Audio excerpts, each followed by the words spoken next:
हम आपको बता दें कि सिद्धू मूसेवाला की हत्या के 5 दिन बाद आज मुख्यमंत्री भगवंत मान उनके घर पहुंचे, लेकिन उनके दौरे पर भारी विरोध भी उनको झेलना पड़ा।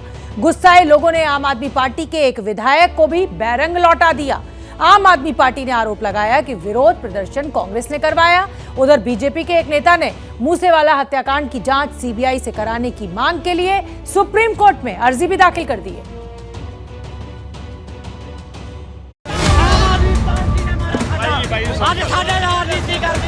मुख्यमंत्री भगवंत मान सिद्धू मूसेवाला के घर पहुंचते उससे पहले ही वहां भारी प्रोटेस्ट हो गया।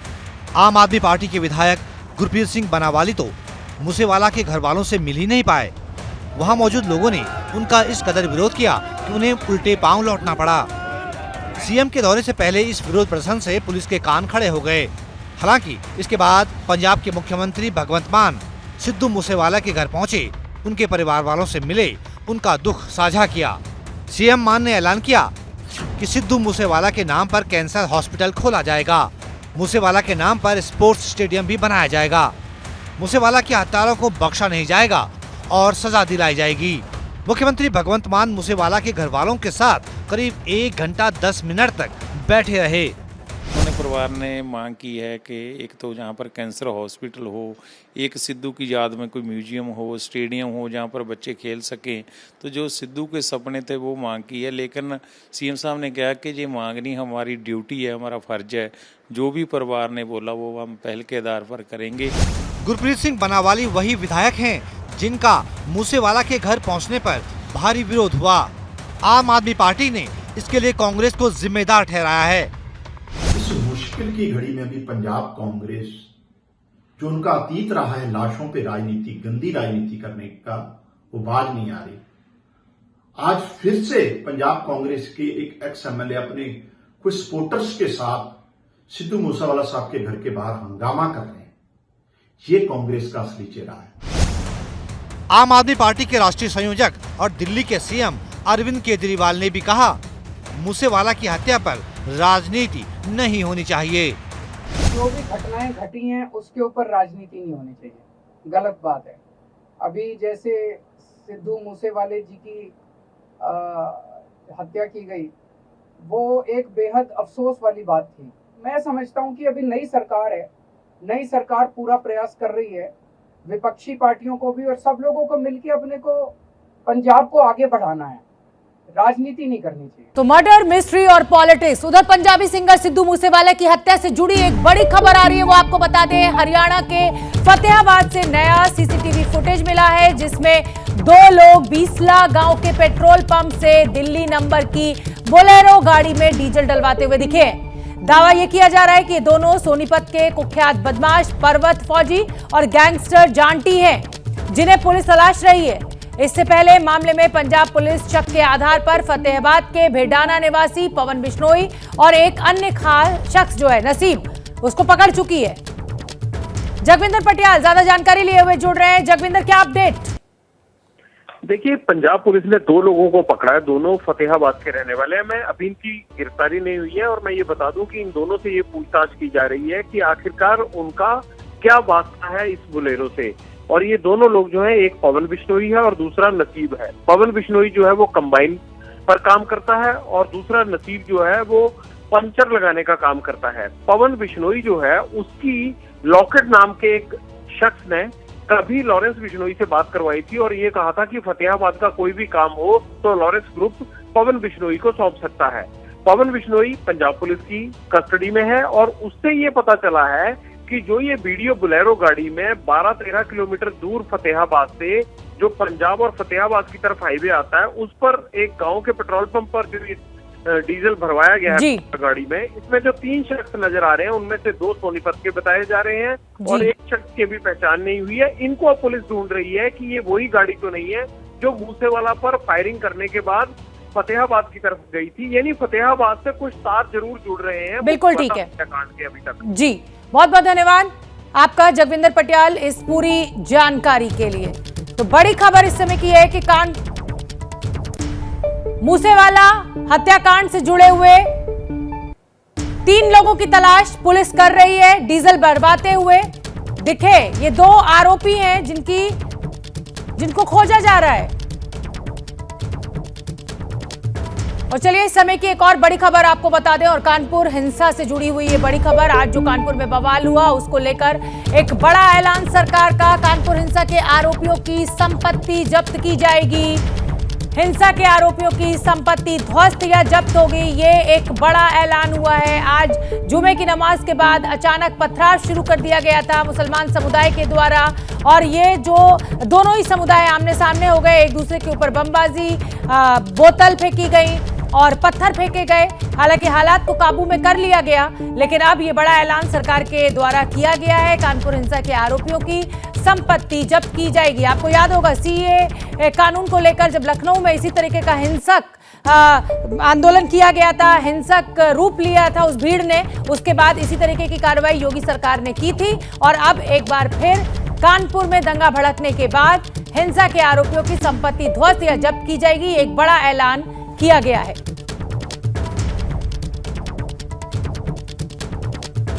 तो बड़ी खबर इस समय की यह है, आज जुमे की नमाज के बाद अचानक बीजेपी नेता की टिप्पणी, विवादित टिप्पणी को लेकर हिंसा भड़क गई थी। मेरे वरिष्ठ सहयोगी पंकज झा जोड़ रहे हैं ज्यादा जानकारी लिए हुए।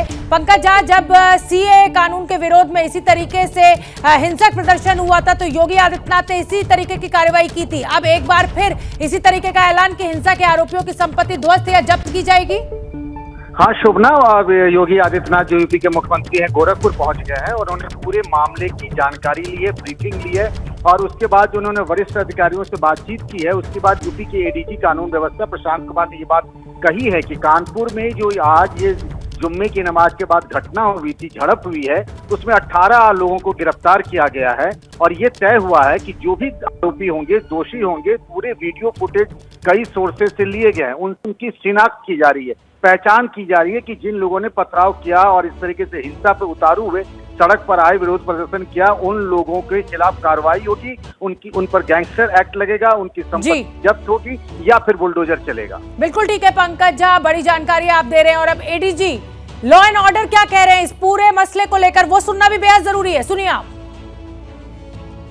इस घटना को शासन ने बहुत गंभीरता से लिया है तथा इसके लिए अतिरिक्त पुलिस बल को वहां भेजा गया है, जिसमें कि आज टोटल 12 कंपनी, 1 प्लाटून पीएससी को वहां रवाना किया गया है। इसके अतिरिक्त कुछ अधिकारीगण भी भेजे जा रहे हैं।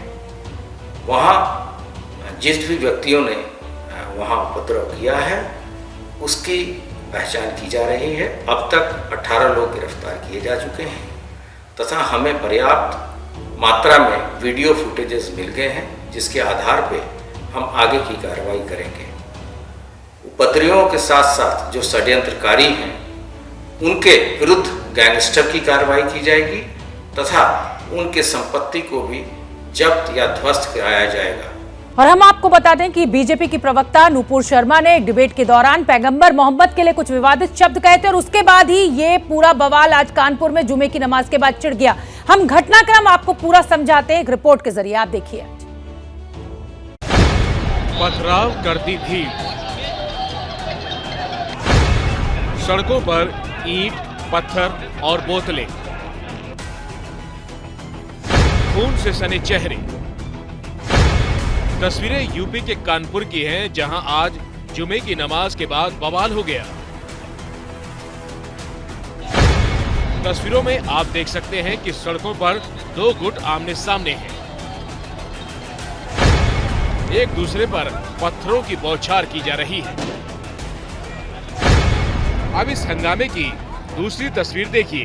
पुलिस का दल खड़ा है, लेकिन सामने से पत्थरबाजी तेज हो जाती है। पुलिस लगातार वापस जाने की अपील करती रही, लेकिन थोड़ी ही देर में उपद्रवी अपील के बावजूद भी पुलिस कर्मियों पर भारी भारी पत्थर मारते रहे, जिसके बाद पुलिस को आंसू गैस का इस्तेमाल करना पड़ा। मैं परेड चौक के इलाके में हूँ और यहाँ पर देखिए कि किस तरीके से जो है जो पुलिस के आला अधिकारी हैं वो जो इलाके के लोगों से बात कर रहे हैं और कोशिश कर रहे हैं कि हालात जो तनावपूर्ण हुए थे उनको जो कंट्रोल में किया जा सके। लिहाजा जो पुलिस के जो अधिकारी हैं वो जो अपनी पूरी टीम के साथ में देखिए पूरा इलाके में मार्च पास्ट की जा रही है। इस वक्त पुलिस के आला अधिकारी भी उसका नेतृत्व कर रहे हैं और इलाके के लोगों से संवाद स्थापित करने की कोशिश कर रहे हैं। पत्थरबाजी के सामने पुलिस भी बेबस दिखी। जिला अधिकारी नेहा शर्मा मौके पर हेलमेट लगाकर पहुंची और फिर हालात नियंत्रण में होने की बात कही। लेकिन मौके पे पुलिस के सीपी साहब एंड जॉइंट कमिश्नर हम सब लोग यहाँ मौजूद हैं और जैसा कि आप देख सकते हैं अभी थोड़ा नियंत्रण में आई है, लेकिन इसमें जो मिसक्रिएंट्स हैं वो नैब होने बहुत ज़रूरी हैं और उनके विरुद्ध में कार्रवाई होना बहुत आवश्यक है। उसके लिए हम लोग अभी लगे हुए हैं। कानपुर में सांप्रदायिक तनाव की वजह है मुस्लिम नेता हयात जफर हाशमी के बाजार बंद का ऐलान। जुमे की नमाज के बाद दुकान बंद कराने को लेकर दोनों पक्षों में विवाद शुरू हो गया जो हिंसक हो गया। पूरे विवाद के पीछे बीजेपी नेता नुपुर शर्मा का विवादित बयान भी है जो उन्होंने एक टीवी डिबेट के दौरान दिया था। ज्ञानवापी पर भागवत कथा से देश की राजनीति में उबाल है। हिंदू और मुसलमान दोनों पक्षों के एक बड़े हिस्से को आरएसएस प्रमुख का बयान पसंद नहीं आया है। क्या है मंदिर पर आरएसएस की रणनीति और राजनीति का राज? ज्ञानवापी में शिवलिंग के दावे का मामला कोर्ट में चल रहा है। गर्मी की छुट्टियों के बाद 4 जुलाई को अदालत में आगे की सुनवाई होगी। इस बीच गुरुवार को नागपुर में आरएसएस प्रमुख मोहन भागवत ने विवाद को लेकर 2 बड़ी बातें कही। पहली ये कि ज्ञानवापी तो ठीक है, लेकिन बाकी मस्जिदों में शिवलिंग का दावा ठीक नहीं।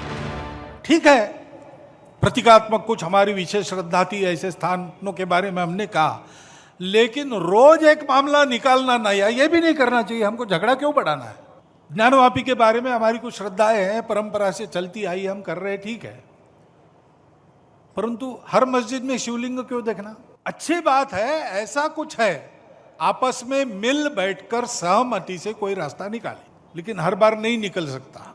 इसमें कोर्ट में जाते हैं तो फिर कोर्ट जो निर्णय देगा उसको मानना चाहिए। असल में ज्ञानवापी के साथ ही इन दिनों मथुरा, आगरा, दिल्ली और लखनऊ तक में मंदिर मस्जिद का विवाद चल रहा है। ये 5 तस्वीरें हाल के विवादों की गवाही है। अब आरएसएस प्रमुख के बयान के बाद हिंदू पक्ष कह रहे हैं कि आरएसएस ने कभी कोई आंदोलन शुरू ही नहीं किया। हिंदू पक्ष आंदोलन शुरू करता है तो संघ उसका नेतृत्व करता है। हमें लगता है समाज जब आंदोलित होगा तो संघ भी समाज का संगठन है। आज नहीं तो कल उसे आगे बढ़ करके अव्यवस्थित आंदोलित समाज को नेतृत्व की दिशा तो देनी ही पड़ेगी, क्योंकि राष्ट्रीय स्वयंसेवक संघ हिंदू समाज का संगठन है। परम पूज्य भागवत जी का बयान सकारात्मक और हम लोग के लिए दिशा निर्देश है और बहुत ही यह जो है उत्साहजनक है। हम लोग बेवजह अब हम लोग आंदोलन तो कर नहीं रहे हैं, हम लोग माननीय न्यायालय के शरण में हैं। जो भी माननीय न्यायालय जो आदेश करेगा हम उसको पालन करने के लिए कटिबद्ध हैं। नहीं, आरएसएस अपने को यहाँ से बैक कर रहा है, ये लग रहा है आपको? इसके बारे में हम क्या बोल सकते हैं? आरएसएस कभी भी जो है स्वयं आंदोलन करने के लिए जो संघ जो है स्वयं नहीं पहल करते हैं, स्वयंसेवक आगे आते हैं, इसलिए इसके बारे में हम कुछ नहीं बोल सकते हैं। इस समय की बड़ी खबर दे दें, और बड़ी खबर थोड़ी चिंताजनक भी है क्योंकि आमदनी कम होने से जुड़ा हुआ ये पूरा मसला। बचत के ऊपर आमदनी अब कम होगी। सरकार ने ईपीएफ ब्याज दरों की घोषणा कर दी है। 8.5% से घटाकर 8.1% कर दिया गया है इस ब्याज दर को। प्रोविडेंट फंड से जो आमदनी होती है ब्याज से, अब वो कम हो जाएगी। नौकरी पेशा लोगों के लिए अच्छी खबर नहीं। तो 40 साल में सबसे कम स्तर पर ईपीएफ पे ब्याज दर। इस वक्त देश की सबसे बड़ी चिंता है तो वो है कश्मीर। वो कश्मीर जहां दहशत ने ऐसे हालात पैदा कर दिए हैं कि लोग घाटी छोड़कर पलायन करने लगे हैं। श्रीनगर से लेकर बड़गाम तक एक अजीब सा सन्नाटा पसरा हुआ दिखाई देने लगा है। कश्मीर घाटी में खेली जा रही खूनी होली के लाल निशान जम्मू में दिखाई और सुनाई दे रहे हैं। कश्मीरी पंडितों से लेकर हिंदू आबादी तक एक सुर में कह रही है कि हम कश्मीर छोड़कर चले जाएंगे और अब कभी वापस नहीं आएंगे।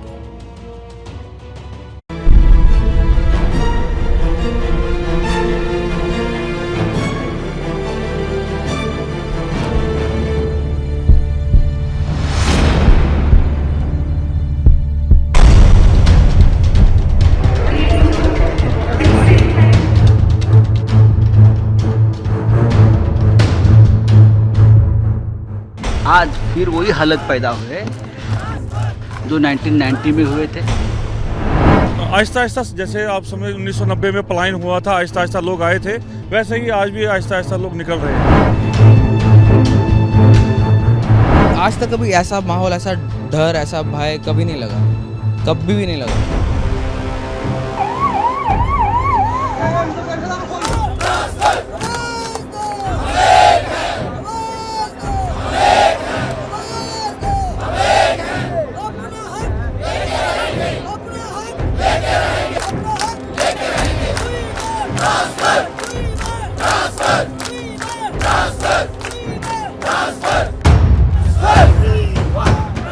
इनका धैर्य जवाब दे चुका है, इनके सब्र करने की सीमा समाप्त हो चुकी है।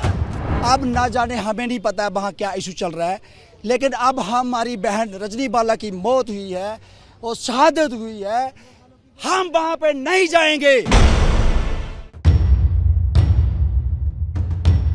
कश्मीर, जहां हर रोज खून की होली खेली जा रही है,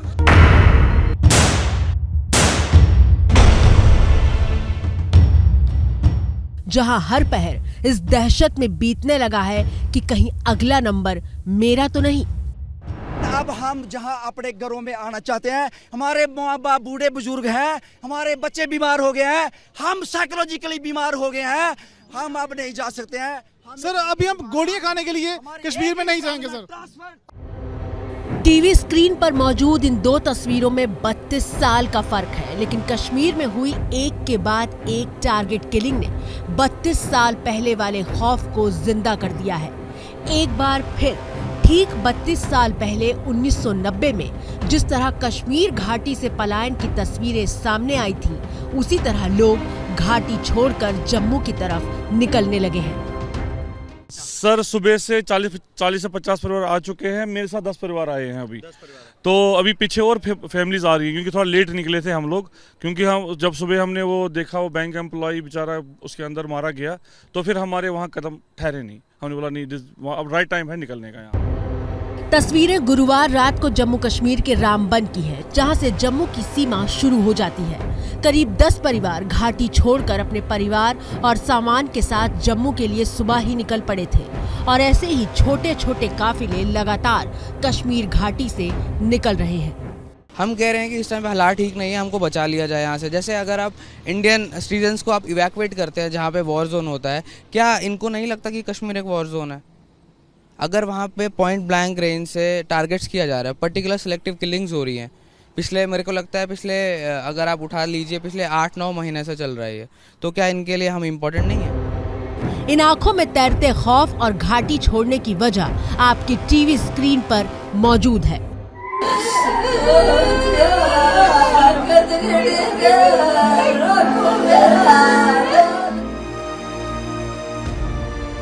परसों शाम ने बहुत डर लगी मैंने, मैं बहुत रोई परसों शाम में। मेरा भाई छोड़कर मेरा बेस्ट फ्रेंड, हर सुख दुख में मैं उसको बता सकता था। कर तो यो 2 दिन पहले करे रे मम्मी बाहू में 15 दिन की छुट्टी ले गए मेरा लाल रे। मैंने कहता मेरा लाल का दुश्मन बैठे बटे खत्म कर दे सी मेरा बच्चे रे। कश्मीर की जमीन पर इस माँ के लाल का लहू बहा है।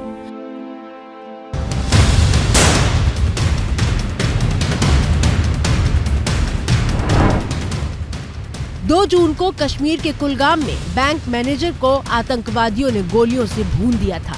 ये सीसीटीवी फुटेज देखिए, जिसमें गोली लगने से ठीक पहले बैंक मैनेजर विजय कुमार अपनी कुर्सी पर बैठे दिखाई दे रहे थे। आतंकवादी पहले बैंक के अंदर झांककर माहौल भांपता है और ठीक 1 मिनट बाद वापस आकर विजय कुमार पर पिस्टल से गोली दाग देता है। 35 साल के विजय कुमार हनुमानगढ़ की नौहर तहसील के रहने वाले थे। नहीं, पहले शुरू में पोस्टिंग उसकी क्लर्क के पोस्ट पर हुई थी। अगले साल उसने वहीं जम्मू कश्मीर जोन में ही पीओ का दे दिया और सिलेक्शन हो गया। अब इसमें वो 3 साल से पीओ की पोस्ट पर था। कुलगाम की जिस ग्रामीण ब्रांच में घुसकर विजय कुमार को गोली मारी गई, वहां कुछ दिन पहले ही उन्होंने ड्यूटी ज्वाइन की थी। सिर्फ 4 महीने पहले इसी साल 10 फरवरी को विजय कुमार की शादी हुई थी।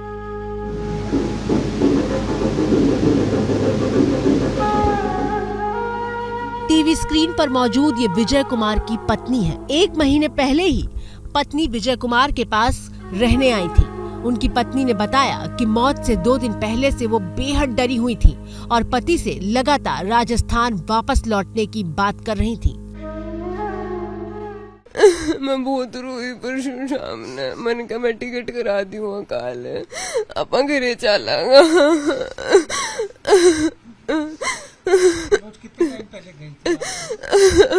अभी गई 23 तारीख ने 1 महीना हुआ। पति की जान के लिए पत्नी का डर सही साबित हुआ। 35 साल के विजय की जान चली गई।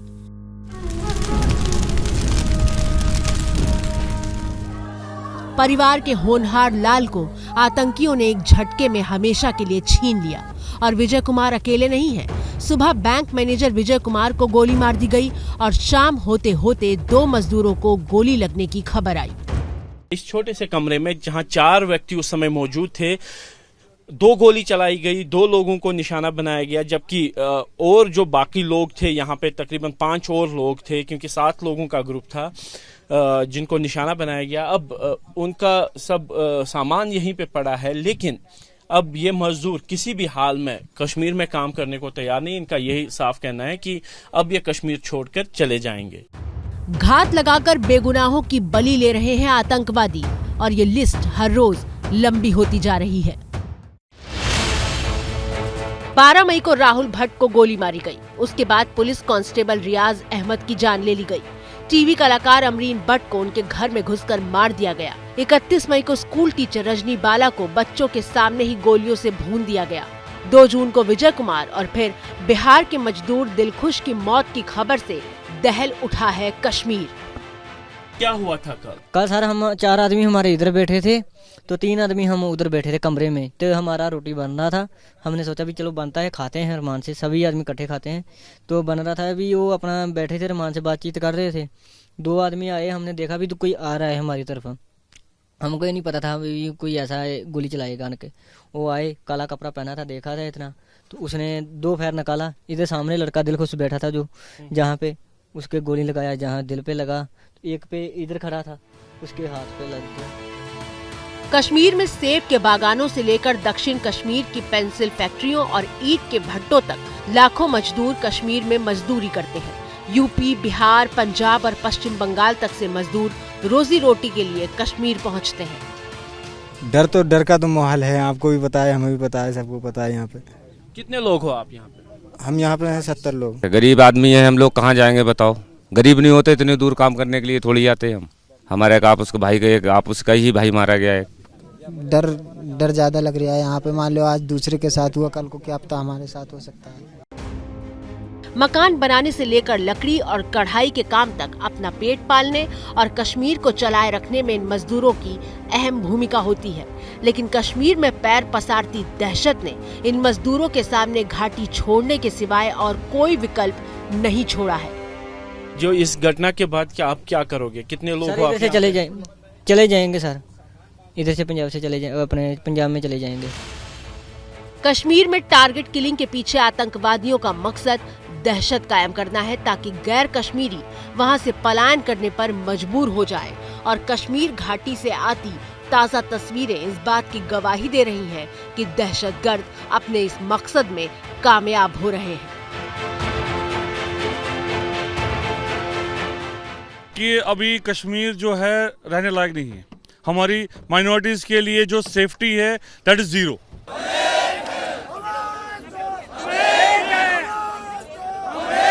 कश्मीरी पंडित गुस्से में है। गुस्सा सरकार के खिलाफ है और गुस्सा इसलिए है क्योंकि वो पिछले 21 दिन से सिर्फ एक मांग कर रहे हैं कि उन्हें ना तो सुरक्षा चाहिए और ना ही सुविधा, कुछ चाहिए तो बस कश्मीर घाटी से ट्रांसफर। ये मेरे पीछे जो आप लोग देख रहे हैं, ये पिछले करीब 15 साल से कश्मीर के विभिन्न विभागों में कार्यरत थे और जिस तरह से लगातार कश्मीर में हिंदुओं को निशाना बनाया जा रहा है, उसके खिलाफ अब ये लोग सड़कों पर हैं, लगातार प्रदर्शन चल रहा है। मांग सिर्फ एक है कि ना तो इन्हें सुरक्षा चाहिए, ना इन्हें सुविधा चाहिए, ये बस कश्मीर से अपनी ट्रांसफर रिलोकेशन चाह रहे हैं। अब हमारी एक ही डिमांड है, हमें अपनी होम डिस्ट्रिक्ट में भेजा है, हमें होम डिस्ट्रिक्ट चाहिए सर। नो हम रिजाइन देने को तैयार है सर, हम अपना रिजाइन देने को तैयार हैं।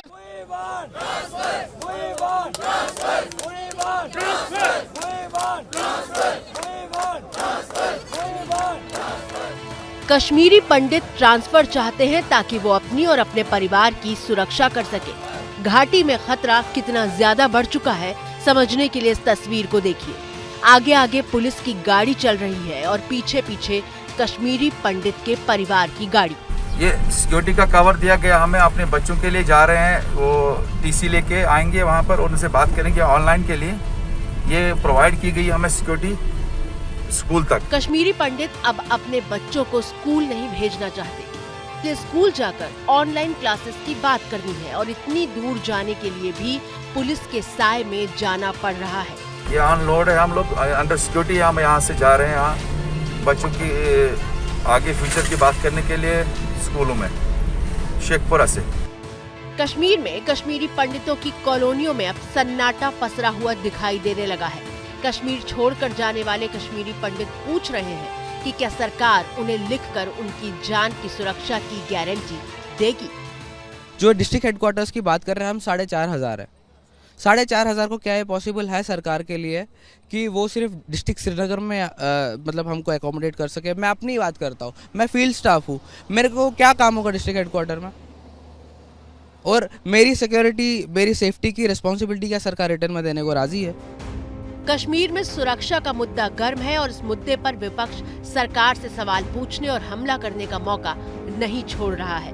नेशनल कॉन्फ्रेंस से लेकर आम आदमी पार्टी तक और कांग्रेस से लेकर शिवसेना और ओवैसी तक बीजेपी पर हमलों की बौछार कर रहे हैं। गृह मंत्री आपके, प्रधानमंत्री आपके, जम्मू कश्मीर में आपका शासन है, फिर भी हमारे पंडित, हमारे भाई वहाँ एक तो जान गंवा रहे हैं, खून बहा रहे हैं या भाग रहे हैं। ये हालत ठीक नहीं है। इसकी पूरी जिम्मेदारी जो है मोदी सरकार पर आती है। जो गलती 1989 में हमने की थी, वो गलती वही उसी लाइन पर गलती नरेंद्र मोदी की सरकार कर रही है। टीवी स्क्रीन पर मौजूद तस्वीरें कश्मीर के माता खीर भवानी मंदिर की हैं। खीर भवानी को कश्मीरी पंडितों की आस्था के सबसे बड़े केंद्र के तौर पर जाना जाता है। हर साल मां खीर भवानी के मेले का आयोजन किया जाता है और इस साल भी 8 जून की तारीख तय है। इस मौके पर 2 से 2.5 लाख कश्मीरी पंडित गांदरबल के खीर भवानी मंदिर में जुटते हैं। तैयारियां भी तेजी से हो रही हैं।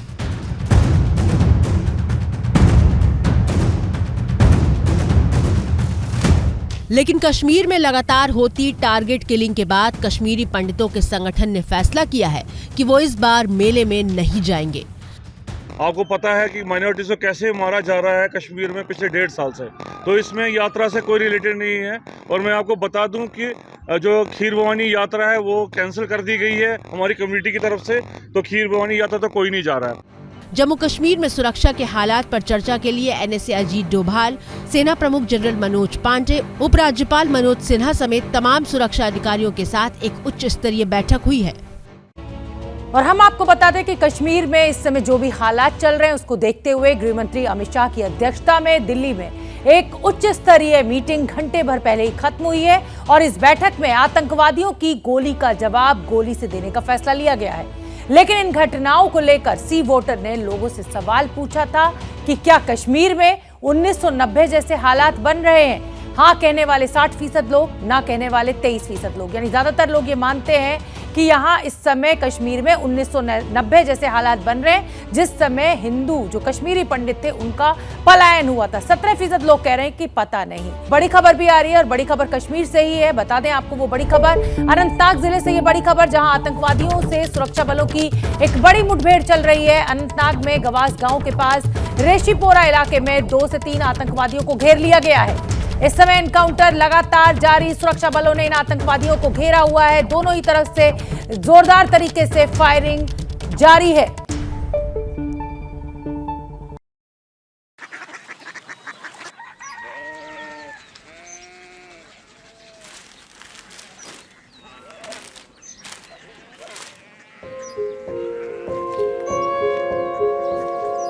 बाबा बाबा कोरिया सिटी जानिए ना।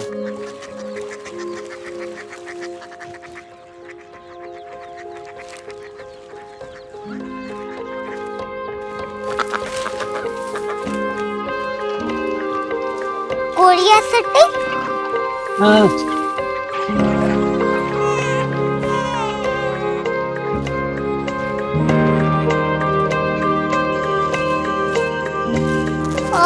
कोरिया सिटी कहाँ पे है? शहर अंग्रेजी लगे हैं।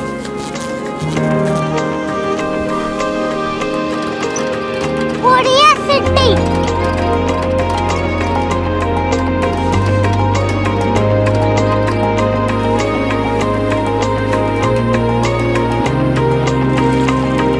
वो बहुत दूर है।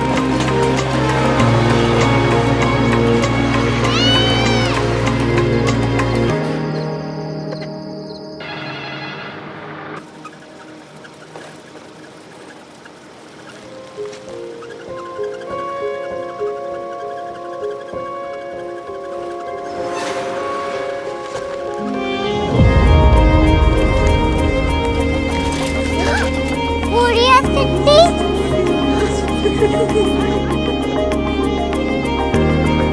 दुनिया कुछ लोग बड़े होते हैं। कोरिया सिटी कहाँ है? प्रोफेसर साहब को पता होगा। हो ये छोटा वाला ग्लोब लगता है और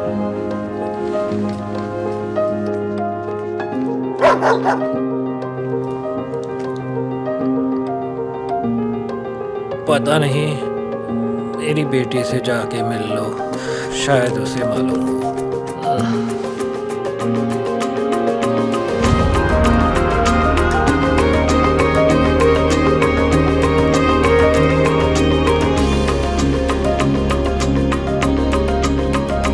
हाय, बाबा ने भेजा है। Come here. Korea city Korea city नहीं, क्यूरियोसिटी। वो क्या? That's what brought you here? जो तुम्हें यहाँ तक ले आया। क्यूरियोसिटी